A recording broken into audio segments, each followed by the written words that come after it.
hello, welcome back to the ZELDA CREATORS MODCAST. Yes, we're back. Woo! Guess what? After our great hiatus, we decided to have a new episode with something really special. Today's hosts are, of course, Joey and Pixel alongside with me, and our very special guest, who is Joel from Linktober and ZELDA CREATORS, who you might know. May you introduce yourself, Joel? My name's Joel Siegel. I've been a Zelda fan for well over 30 years now. It's been 3 weeks since my last Zelda game, and I'm feeling a relapse coming. I think I've fallen off the wagon. I need help. No, I'm just kidding. Well, Joel, then you're lucky that in 3 weeks, only 3 weeks, Zelda Tears of the Kingdom is set to release. See, I knew That can't be a relapse right. was coming. That cannot be right. There's Yes, no way yes, it comes it out in is 3 3 weeks. We've only weeks. been waiting Yes, 3 over weeks. 6 years. I checked yesterday. I couldn't believe it myself. Wait, no. Just- Breath of the Wild was 6 years ago. I feel old. No. 6, yeah, Yeah. God. 6 years and almost 2 months. No. Next Yes. September, When, my students will be as old as Breath of the Wild itself. It's going to be crazy. Oh my god, no. So Zelda Dungeon posted a link on Facebook this last week and asked how much time you think has passed between Breath of the Wild and Tears of the Kingdom. And me being as sarcastic as I am, I said it's 6 years, 2 months, and a handful of days. That's actually right. If Nintendo incorporates it to be just about exactly that, awesome. Yeah. I won't put it past them either. Just we'll see. We'll see. Yeah. So Time has obviously passed. Thank you so much, Joe, for your introduction. And we have you here for a very special reason, because you are the host of CreatorCon, and maybe you want to tell us a little bit about that. All right. Linktober's Zelda Creator Con is an online-only convention that centers primarily around Zelda that I started in 2020 in lieu of the pandemic because all conventions were effectively canceled. We couldn't have in-person conventions, and I thought, hey, Linktober is here to support the greater Zelda fan community. So I made an online convention hosted within linktober.com. So it's a micro site that I build within the bigger site.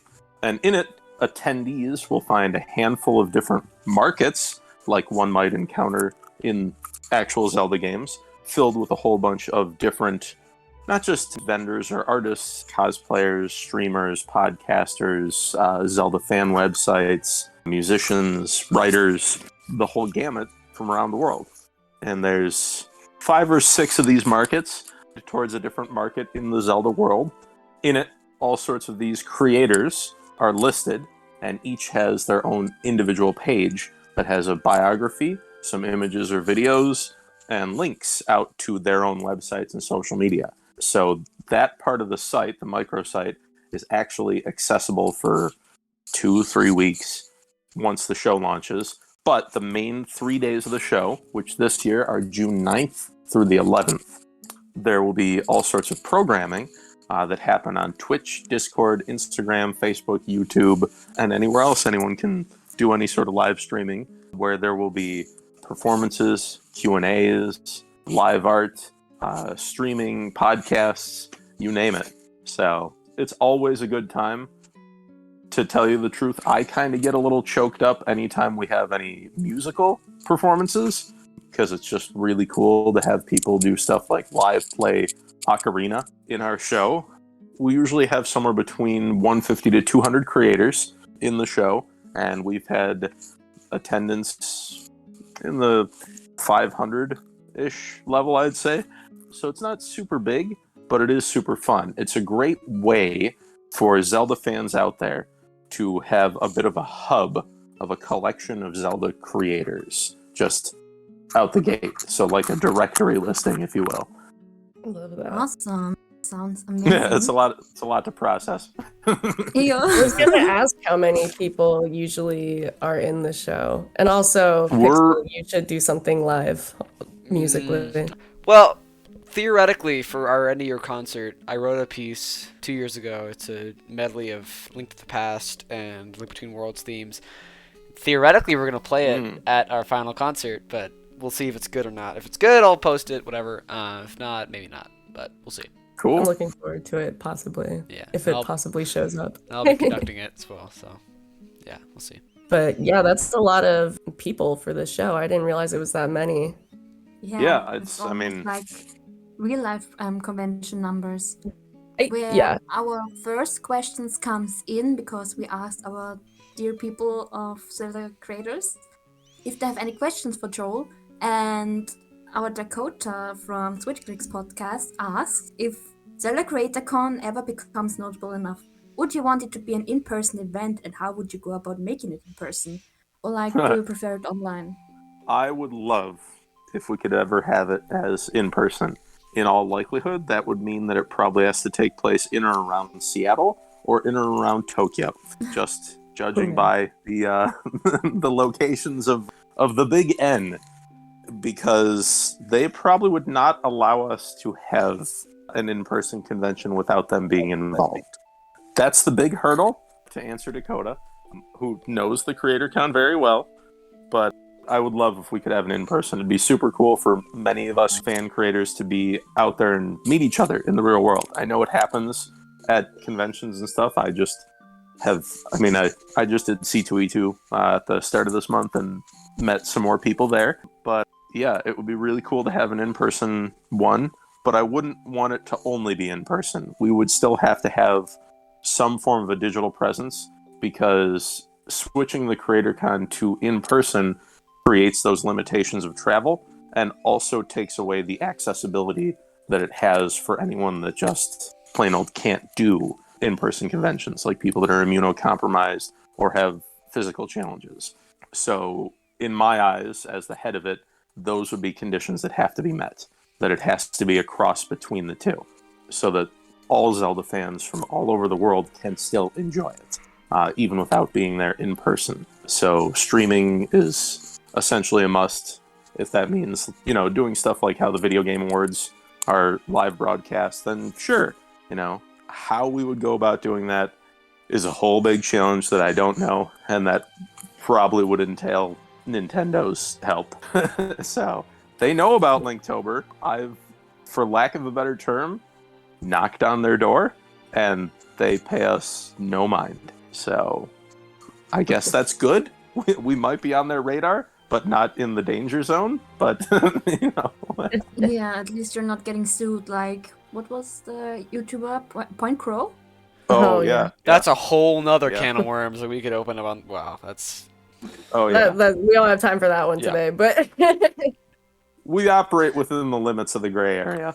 I think you're talking about Mr. Bowser, but yeah. Yeah. Oh yeah. He the people out there, especially with Tears of the Kingdom coming up and its release, there's been a lot of. I mean, it seems like Nintendo's the bad guy here, but looking at it from a creator perspective, you have to understand that that's their IP. That's theirs, and it's their right to protect it until the day they publicly release it. And so they're not necessarily the bad guy. Things look harsh, but if people knowingly spoil or release things that are pretty big before Nintendo does it themselves, then they're poking the bear. Oh my gosh. No, I totally understand that too, though. Like, if it were me and I, took 6 years to work on something, and then suddenly someone's like, oh, I found a piece of it early, everyone check it out. I'm like, I didn't plan for that. I had a very specific plan on how I wanted things to be released, I'd be mad. It's part of the art, in my opinion, but maybe that's my hot take. I fully agree. I will say this, though. I mean, Nintendo's kind of doing Zelda fans a little dirty this round, though. While it's not the longest wait that we've had between console Zeldas, that's actually between Link to the Past and Ocarina of Time, for those keeping track, because that's 7 years, I want to say. We're close, though. Yeah, they're knocking on its door. But the fact that Nintendo not only has a couple of different versions of the game coming out, and then there's all the auxiliary equipment that is collectible, but the pre-orders, the pre-order bonuses, and those from particular stores or particular regions really kind of does Zelda fans a little bit dirty, because Nintendo knows that a lot of us Zelda fans out there are adamant official collectors. And that kind of is bad. I mean, they already upped the price on the game, which, okay, $10. We'll deal with it. Sure, we all want the game. But when it comes to, hey, here I can get, I don't know, whatever it is, like a journal, and here I can get stickers, there I can get a poster, there I can get spoons, there I can get a wooden token, there I can get a wall scroll on top of the collector's edition that has pins, art book, poster, steel book, whatever it is, and it's, I don't know, like eBay is, for Zelda fans, has to be on fire right now for people that already have stuff reserved, and it just, I feel like Nintendo's really kind of doing us dirty on that. I want to play the game. I'm excited for the game, but all the auxiliary collector stuff, I'm kind of burnt, man. Like, no, I don't have that money. Yeah, no, definitely.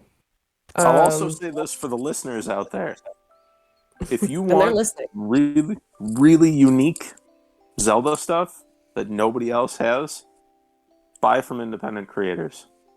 Yes, that's true. Buy from us artists. All of the creators in Linktober and in Zelda Creators. The people here in Zelda Creators, the people in Linktober, any of the other people just out there in the Zelda fan art community, buy from them. You have a much more unique item than the 5 million produced collector's units or whatever that are out there. I mean, that's something everybody has and resells. But if you want something unique, buy it from us independent artists. We're struggling. Nintendo's not. 100%. Just putting that out there. Nintendo is not hurting for dough. You might remember the past 2 years they've opened a couple of theme parks. They just had a giant movie release. Yeah. What was that? It was the Legend of Zelda movie, right? Or was it the Pokemon movie? That's what it was. Excuse me, Pixel. No, I'm just kidding. No, it was the Nintendogs release. That's what it was. Yes. Dude, Nintendogs, let's go. Alongside with the new game on Switch. But I would be okay with a Nintendo. It's the Chibi Robo movie. Yeah. Dude, I'm so glad someone else knows about Chibi Robo. I actually really like that one. Yeah, Chibi Robo. Oh man, it's the Nintendo Monkey Ball. The forgotten franchises. Oh yeah, Monkey Ball. Let's go. Banjo-Kazooie the movie. Yeah. Dude, okay, but we joke, but honestly, I kind of want to see these. I mean, I'd be okay with a Banjo-Kazooie movie. Yeah. Rather than another Mario movie, we should have the Nintendo Cinematic Universe that all accumulates into a Super Smash Bros. Oh my god. Well, if that's the way they decide, put The Legend of Zelda on screen, I'll be more okay with that. Yeah. Yeah, they just make Subspace Emissary into a movie. Yeah. I don't want to see The Legend of Zelda as a movie or a TV show. I don't. I'm sorry. No, I understand. We're too attached to it. Yes, it would be exciting, but at the same time, I'm like, it's probably going to be done wrong. It's probably, That's the thing with a lot of fan content now, is that there's so much content, and there's all sorts of fans with all of their own headcanon that, there's no possible way to please everybody. And that falls true with Tears of the Kingdom being on the verge of release, is it going to be a great game? Yeah, it's a Zelda game, and they don't really actually have legitimately horrifyingly bad games. It's not E.T. for the Atari, but it's going to be a good game because it's a Zelda game. Period. Oh my god, E.T. Does it have the potential to be the worst of the best? Sure, but that still makes it the worst of the best. And so it might not please everybody, but hey, we'll see. Fantastic. We got a little sidetracked. Just a little bit. Just a little bit, but it's fine. That's what podcasts are for. But we have another question from the server. Oh yeah. So they ask, will the Linktober Shadow Calendar come back this year or sometime in the future? This is a very good question. One of the things that we're working with in Linktober, especially now that we have new Rangers, welcome, is figuring out a little bit more with the calendars. We don't want Linktober to overwhelm people. We don't want Linktober to discourage anybody. We don't want anybody to feel pressure with Linktober. It's, you can come, you can do all 31 days if you want. Sure, that's great. That's amazing. You're going to see your art change and improve. But if you don't do all 31, no big deal. No big deal. Don't pressure yourself. And you know us, the way we operate, you can draw something from a past Linktober calendar, post it and hashtag it with Linktober. We'll still see it and probably reshare it, We don't care. There's no such thing as late. We really have no rules besides have fun. But as for the shadow calendar, for anyone out there that isn't familiar with what the shadow calendar is or was, because it wasn't around last year, the shadow calendar is the villains. It's the baddies. So it's a really, really sexy calendar because it's appealing. It's the bad guys. It's the ones you love to hate. There might be an Octorok or a Stalfo or whatever on there, but we also have, Vadi, Aghanim, Ganon. They're all on there. But the shadow calendar, it might come back this October. We've had a lot of people ask for it. We really have. And we took it away last year, partially because we didn't want to overwhelm anyone, and partially because we thought we might actually push it to being in a different month, or maybe lowering it to just 15 days or a week or something. And that's still a possibility. But I have a feeling that it'll probably come back this October. And so we'll have the main calendar, which is the green one. We will have Quest, which we still have to write. That's the blue one. That's the linear one with the original characters. And Linktober Chance has been integrated into Legacy now. So Chance was the red calendar that you would roll a d6 for. And that now can incorporate to Legacy, which is the purple monthly calendar. So Legacy will be there. And Shadow will probably return. So we could call it the return of the shadow calendar. I don't care. But it is fun. It is a fun calendar. And it's fun to mix and match, too. There's a lot of people that, they'll either just do Linktober prompts and they'll mix some from the main calendar, they'll mix some from the shadow calendar. And there's some people that'll do stuff from any sort of Inktober, Drawloween alternative calendar, and maybe they'll pop in and do a day of Linktober here or there, and that's totally cool. Do it your way. It's like Burger King. Kind of a follow-up to that question is, do you have a favorite Linktober calendar from any specific year? I'd love to say yes. I'm a big fan of the main calendar, only because we try to make it have enough variety where it changes between items, settings, weapons, villains, scenarios, themes, and so it has the most variety to stick with. So I don't know that there was a main calendar that was a favorite. I've done it for 8 years. The 8 years that I have run Linktober, I have done all 31 days. I get a lot of people being like, Joel, you've drawn everything from Legend of Zelda, haven't you? And I'm like, you have no idea. There's way more out there. Tip of the iceberg here. So I've done well over 200 drawings just for Linktober. I've done lots for other, but I have favorite prompts. That's for sure. I guess you would call me possibly partially a masochist because I love the free-for-all day, which is always the 31st. I love just the freedom it offers. I know there's a lot of people that don't look at it that way and feel as though the free-for-all is one of the worst days because it doesn't give an actual direction, an actual idea, a solid prompt. But we kind of relish in that. And the Rangers, we usually decide to do one central theme. We've done movie posters, we've done famous art pieces. We did Linktober, where everybody drew Lonk, which was amazing. So we usually choose something for all of us Rangers to do to still go within a particular realm. I don't know what it'll be this year. Otherwise, my favorite prompt is Mask. I love reinterpreting Mask because there are far more masks than anybody thinks in The Legend of Zelda. It's not just the finite number that are within Majora's Mask. There are way, way more than that. So yeah, Mask is one of my favorites. And then I really enjoy writing quests. The Linktober quest calendar is one that I do enjoy writing.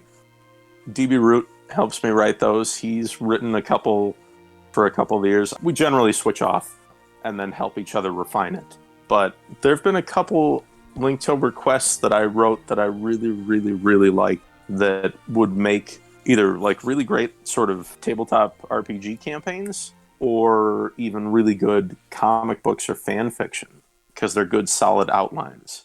And I really like those. I haven't done any Linktober quest yet myself. Just I get a little burnt out on it from writing it. But yeah, I guess those would be some of my favorites from years past. Awesome. Yeah. I've been wanting to do the quest ones. Those ones usually tickle my fancy the most. I just haven't had the time. But, you know, I know you said no pressure, so maybe I'll just give it like a quick sketch this year or something just to do it. Yeah. So we got a few final questions for you here. So you already talked about what inspired you for Creator Con, which I thought was really cool that you offered that to people during the pandemic, during a difficult time. But what inspired you to begin Linktober? Oh boy. All right. Let's walk it back.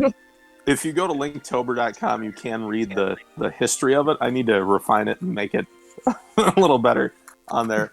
But I have been an artist that's been drawing my entire life. And I want to say it was maybe like probably around 2012, 2013, so 10, 11 years ago, I started to get into more of the independent comic racket, especially in and around Chicago. And I started to draw side by side with a whole bunch of other comic creators, some known, some unknown. And we'd do drink and draws and things like that.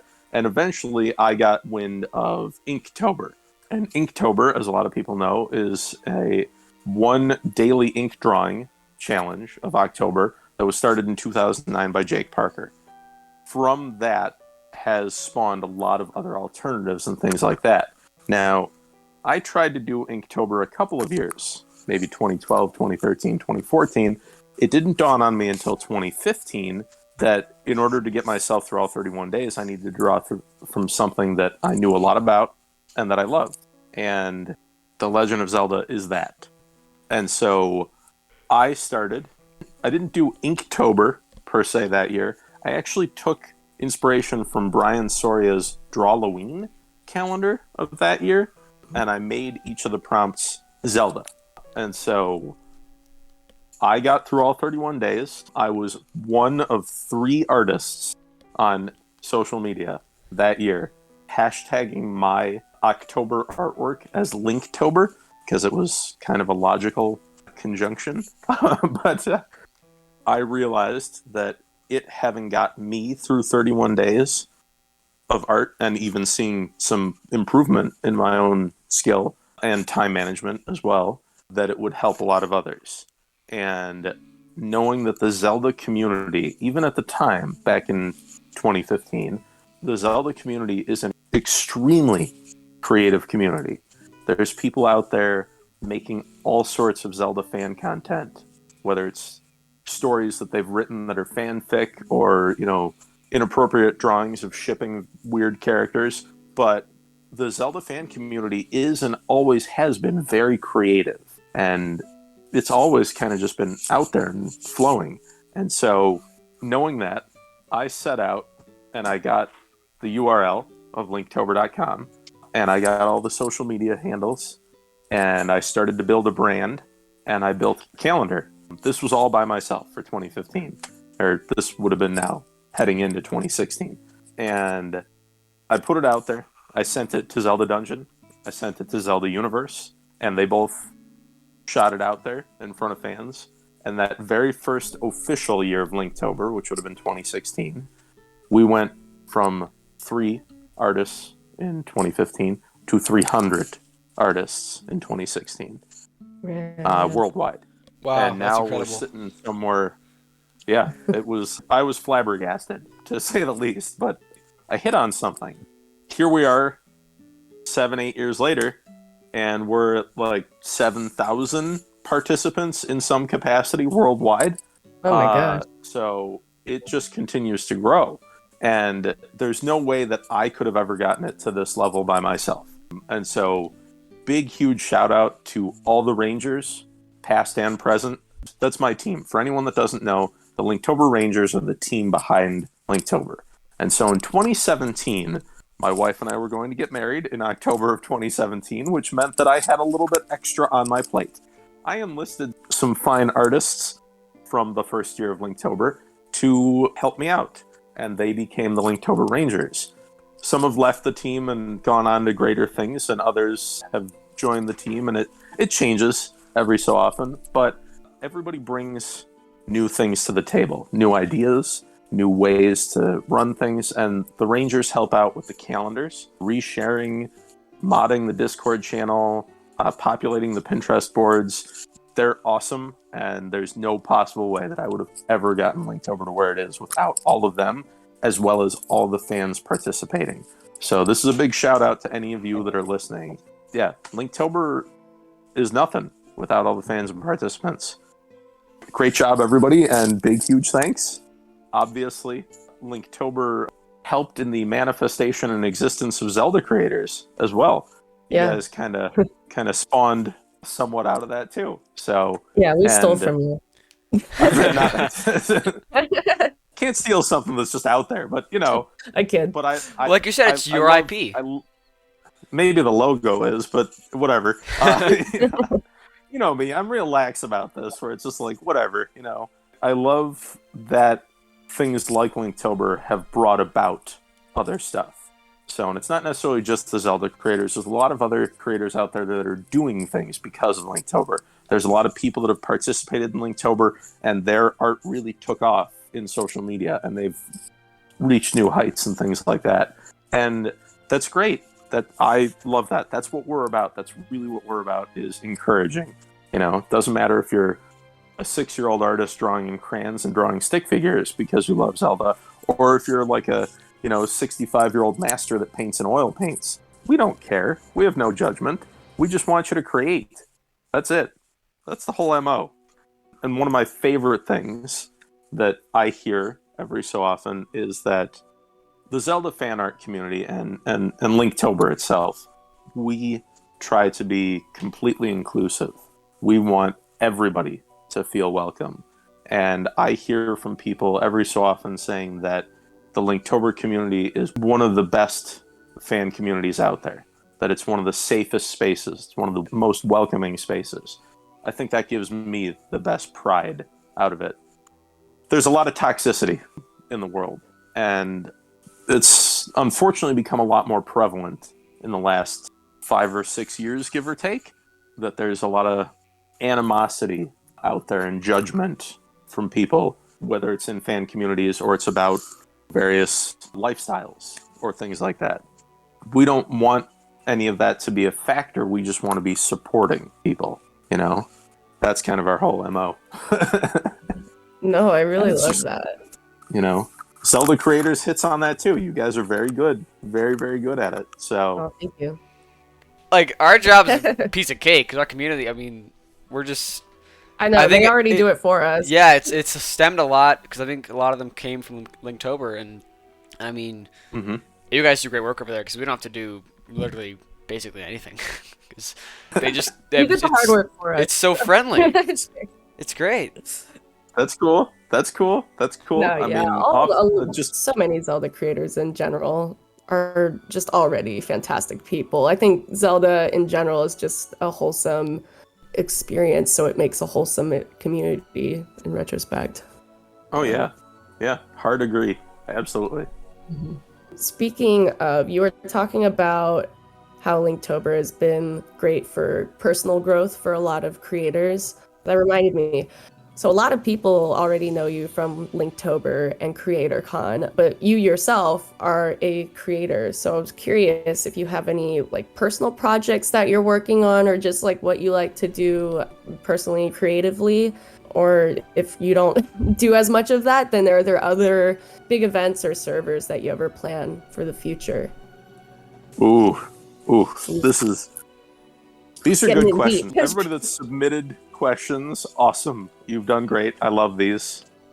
I do graphic design as a profession. Kind of is a little obvious because I do a lot of it for Linktober. So, the entire brand of Linktober and the website and social media and stuff are things that I've developed, the visual aesthetic of the branding. But I do graphic design excessively and have for over 10 years. So that's kind of what I'm doing outside of Linktober and in conjunction with it at the same time. I do a lot of other drawings of other things that aren't just Zelda. I know, shocker. I draw comic-related things a lot. I was trained in traditional animation in college, so I know how to do that. I've not done it necessarily professionally for big-name studios or anything, but every once in a while I get the itch and I do a little bit of animation. My wife and I own a used art supply store in the Upper Peninsula of Michigan now.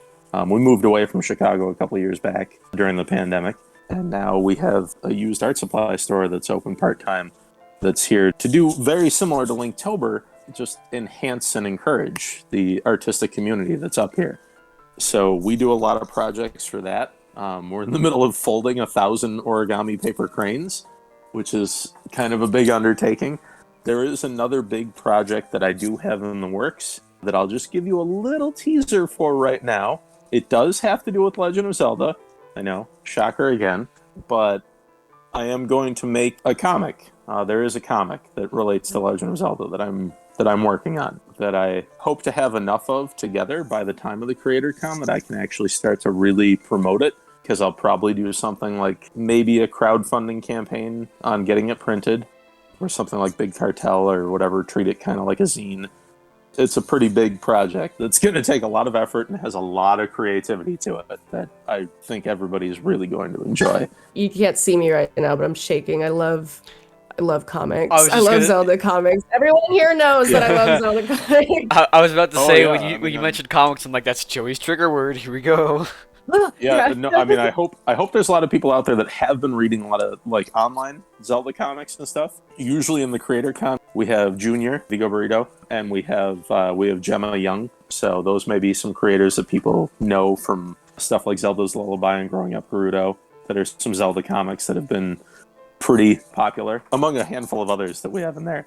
This will be pretty unique and will be a lot of fan service, because I don't know if I'm going to do more of them or if this is just going to be the only one. So, and it's not just Zelda related. It's a combination, but I'm not going to tell you of what. Buckle up, because it's going to be... Nope. Nope. It is... I would love to tell you yes, only because obviously, may the Triforce be with you is our tagline at Linktober. So that fits. That Pixel big credit. That fits. But it's not Star Wars. I encourage people to do some Zelda and Star Wars crossover. A couple years ago for Linktober, when the Rangers did Free For All and we did movie posters, Amanda Wells did the Legend of Zelda and Star Wars crossover of the original Star Wars poster. It's a beautiful piece of work. So if you haven't seen that, definitely check out her work, because it's super cool. She's under the handle Amanda OIE Wells, and you can probably see that Star Wars work there. There are Zelda Star Wars crossovers out there, undeniably, and some parallels. It's not a bad guess. When there's swords and lightsabers, there's that connection. Oh, yeah. And that's because they're civilized weapons. Yeah, I know, yeah. They're very elegant weapons from a more civilized age. There it is. There it is. Excellent. Well, Can't tell. I'm incredibly excited to hear more.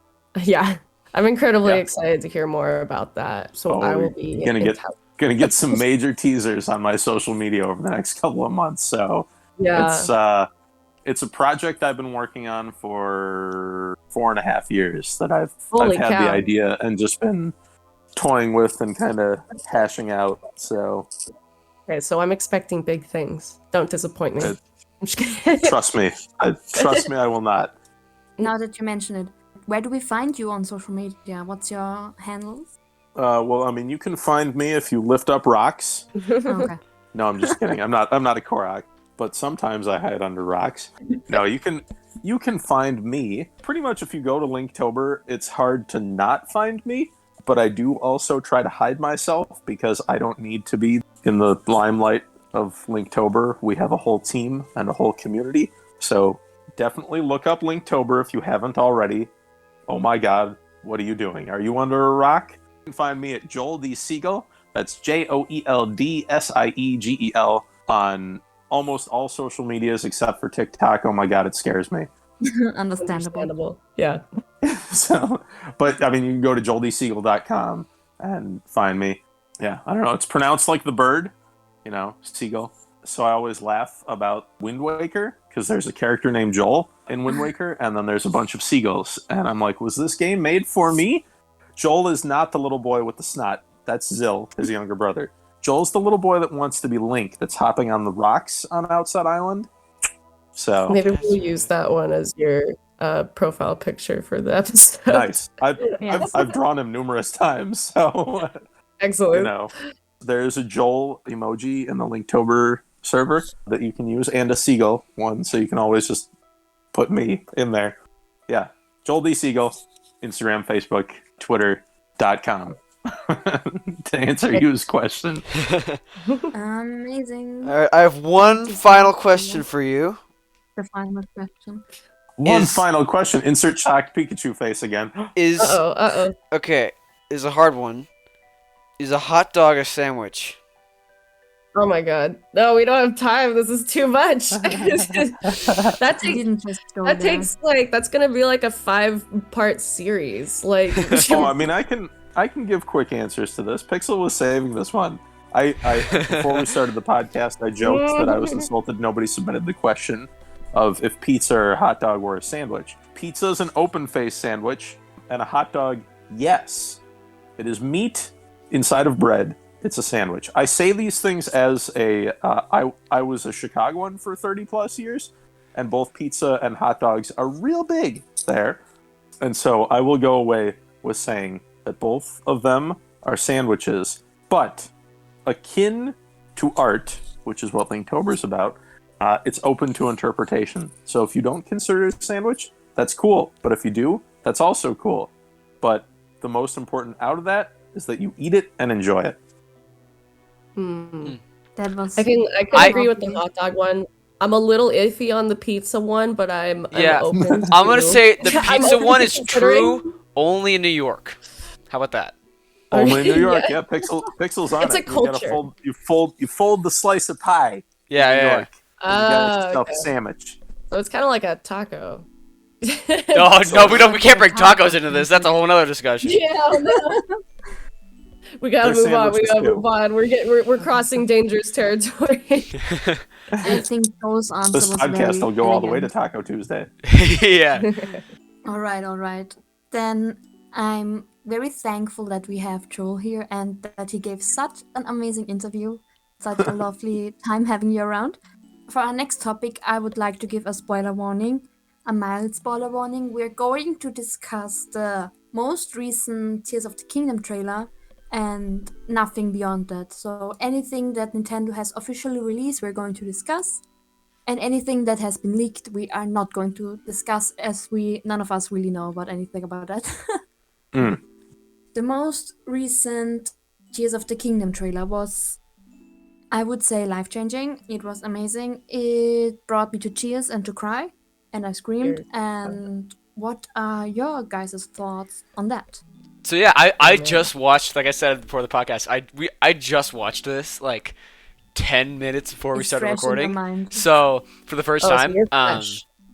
So yeah, and I am so excited for this game because it just I saw so many different elements and so much just pure like content. It made me so excited because Breath of the Wild, it's a great game. I love it to death. But once you've played it for your 6th time, the story's very short and it's a lot of the same in my mind at least. And this, I see myself playing this game and finding new things 1,000 hours in. I'm so excited just to see all that stuff and just explore the world again, because I'm sure it's totally changed, which I'm super excited about. And yeah, I'm super excited. Yeah. Any thoughts? For me, and you'll kind of notice this if you guys saw my the first blog post that we put it on our website, I was kind of I was still very excited for Tears of the Kingdom regardless, but I think before this trailer got released, I was only really excited for the new mechanics. I wasn't really sure if there was going to be a story that went any much further than like Breath of the Wild did. Because the thing with Breath of the Wild, like you said, Pixel, the story's short. It's a good story, and what I was thinking after, because I know people had complaints about like, oh, the story's like not that deep or anything in Breath of the Wild, and I'm like, first of all, it can be. You just have to, it's more of like you have to do your own research kind of deal. You have to like explore the world to find out more about the story. But also, I was giving them the benefit of the doubt because I was like, it's a completely new game style that they're trying out. And I think they want to make it more simplistic since they haven't had a Zelda game out in a long time. So they're probably trying to reel in new fans by not making it too like deep and complex. So I was hoping to see more of that for Tears of the Kingdom. And when those other trailers came out, I wasn't really seeing that. So I was just a little disappointed there, but I was still excited for a new game with cool mechanics. But then this trailer popped out and I was like, okay, we're gonna get what I want, which is deeper story, start like digging more into it now that we have gathered the fans and they've gotten used to like Breath of the Wild, they've gotten used to the idea of Zelda games. Like now we can really dive into it more. I don't know exactly what to expect from it, but it was just so awesome to see return of certain characters and to see these new ones pop up. Yeah, I know you're excited. And yeah, I don't know. I mean, I was so excited to see Error in the trailer. Yeah. No, I'm just kidding. I'm kidding. I didn't see Error. I'm like, what? One of the things that I picked up on that I'm not sure if you guys saw, but I was super excited, is that we see the Arbiter's Grounds ruins in Breath of the Wild, and when I saw that thing rising out of the sand, I'm like, they brought it back. They brought back Arbiter's Grounds. Let's go. Oh yeah. And I really hope that's true. One of the best dungeons of Twilight Princess. Oh, for 100%. 100%. Boss and both of the bosses are like my absolute favorites. I've been writing lore about them. The item, not so much. The bosses, no, really? Okay, that item. Love the Beyblade. That item could have been great. I just think they used it poorly. I love the idea of it though. I feel like it could have been more fun. And it fits with so many others throughout the entire Zelda span. Valid. So many one-use items, like disposable cameras. You got one specific purpose, and it's done. You want to go first before I talk? Yeah. Well, what was I excited about? Obviously, the return of the characters. Now I'm really to all of the characters in Breath of the Wild, especially because of Age of Calamity. You kind of just get to know them more, and they kind of grow on you so much. And so I was really excited to see that not only Riju is back, that Sidon is back. Huh? Back your excitement. No, and that Tulin, Taba's son, is now in the focus because not only do I love Zoras, but I also love the Rito, and I'm so excited to see little Tulin get to be in a spotlight now because I don't know if you know, in Age of Calamity in the DLC, he does appear alongside his father, and he is shown to be very capable. And I think people think Taba is dead. I don't think Taba is dead. I think Taba has just made way aside for his son, who is obviously more talented than him. It sounds sad and it sounds bitter, but I guess Tulin is more talented than Taba. Dude, he was able to do Rivali's Gale at like 5. I like 5, and freaking Taba. I love Taba though. I really love Taba. Love him. But he's just like looking at him like, what the heck? I can't do that. I think Taba's probably just injured or something from the last one where he's just getting old. He's old. Old man. He's just an old man. We can bring in soup. I hope there's a mission to bring Taba's soup. I would do it. I think Tabor is perfectly fine. It's just he's making way for his son, who is destined to be in the spotlight. Of course. Of course. The new character designs are also fantastic. I'm so glad that they aged up a bit. So like they have room 6 years and 2 months. Exactly. Yeah. Yeah. They're exactly 6 years and 2 months older now.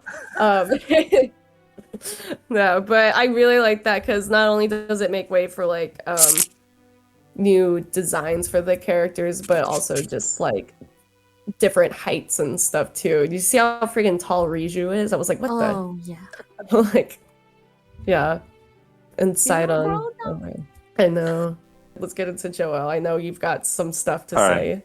You ready for me? I definitely have a few things to say. The first is the most important question for Tears of the Kingdom and every Zelda game.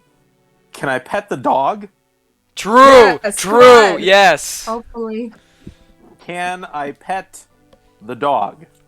Just that. We have yet to see a dog in the trailer. Yeah, so will there be dogs? If there's no dog, I'm returning this to GameStop like that. I'm sorry.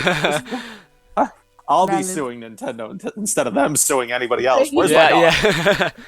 No, but seriously, the biggest thing that I will say to any fans out there that aren't quite too familiar is go watch Princess Mononoke. Yes! Mm-hmm. 100%. Within the next 3 weeks, watch Princess Mononoke. And watch a handful of the other Ghiblis. I recommend watching, Castle in the Sky, Howl's Moving Castle, Spirited Away, and maybe Totoro. Because the amount of Miyazaki nods that were in Breath of the Wild, this looks tenfold. Yeah. In which case, I'll actually also add Nausicaa to the list. Yes. But watch these movies, because I have a big, big, big feeling that there's a lot of stuff that we have not been shown and are not expecting. We were given the Lord of the Mountain in Breath of the Wild, in which case is the forest spirit in Princess Mononoke, but we didn't get to see it as the Nightwalker. True. In Breath of the Right. Wild.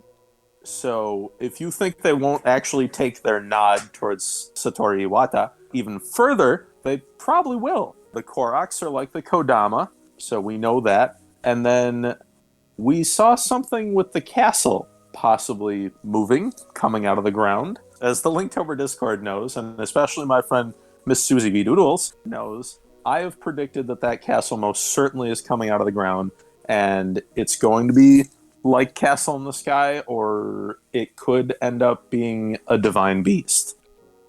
I just thought of something that I saw in the trailer. Also, you see this big whirlwind, this big cloud, like circular cloud, over Mount Lanayru, and I just thought of that as like, because in Castle in the Sky, there's that big whirlwind around Laputa. So maybe parallels? There's definitely going to be parallels. I mean, obviously the arm, Link's arm, and Ashitaka's arm it's one and the same.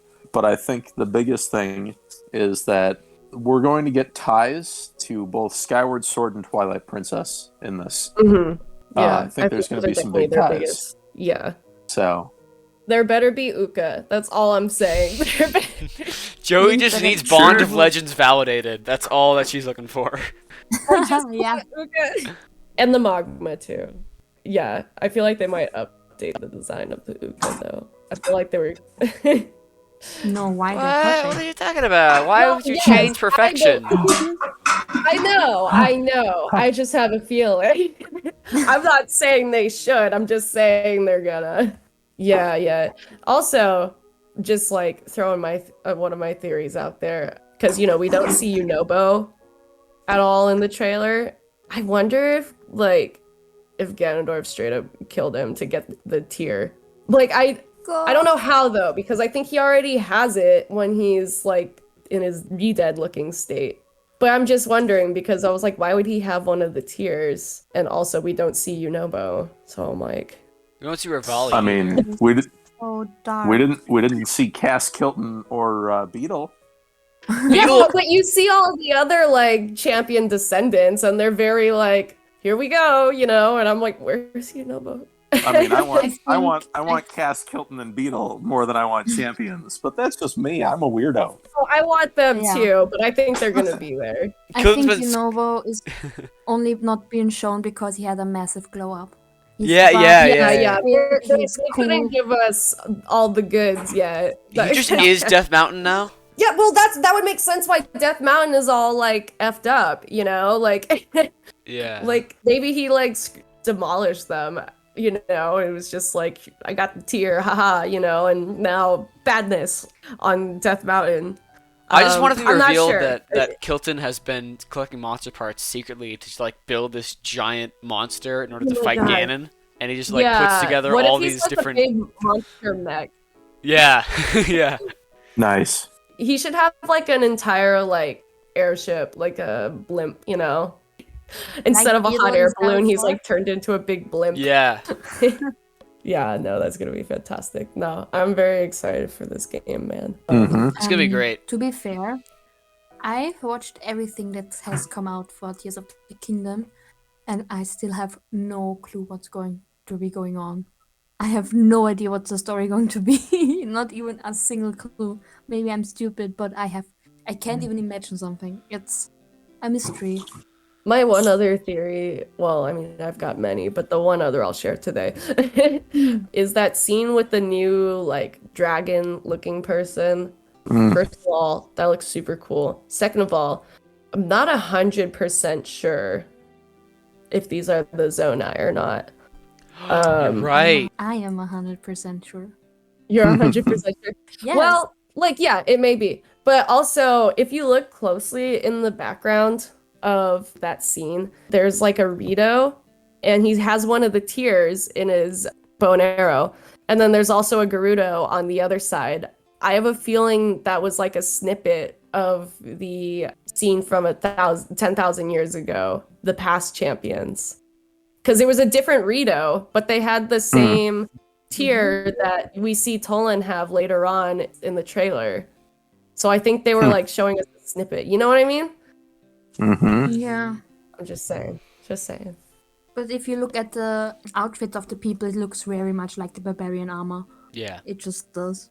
I haven't gotten a good look at it yet. It looks different to me. I don't know. But, like, the outfits that everyone's been sporting in these trailers look pretty different than, like, the barbarian sets, in my opinion. But, I don't know. We're yet to see everything. But anyway, I mean, we already said the spoiler warning, but if you haven't seen the trailer yet, watch it. You should. It's a good one. It'll get you hyped. You know? They don't really share a lot of the story in it, so you're still gonna be pretty, like, I'm sure we've only seen like 1% of what's gonna come. Fantastic. And closing out, what is like one thing that you like the most about the trailer? Pixel? One thing. It's hard. I think I'm really excited for the beneath Hyrule, basically. So like the cave systems and the kind of upside down, to be like, not to reference Stranger Things, but like that kind of subterranean Hyrule. I'm super excited for that. Thank you, Joey. The possible Zonai dragon-looking people. That design looks really cool. I can't lie. Understandable. Thank you. And Joel? The fact that there's going to be a new Zelda game. Okay, that's valid. I'm obviously most excited for Sidon as my companion. And I think, guys, that is another episode. We did it. All right. Woohoo. Woohoo! After one long hiatus. Thank you again so much for Joel and his amazing interview. It was such a joy to have you. And thank you. Thank you. And thank you. Thank you. And thank again to Joey and Pixel as well joining me today. And this was the 4th episode of ZELDA CREATORS MODCAST. See you in a month. See ya. Bye. May the Triforce be with you.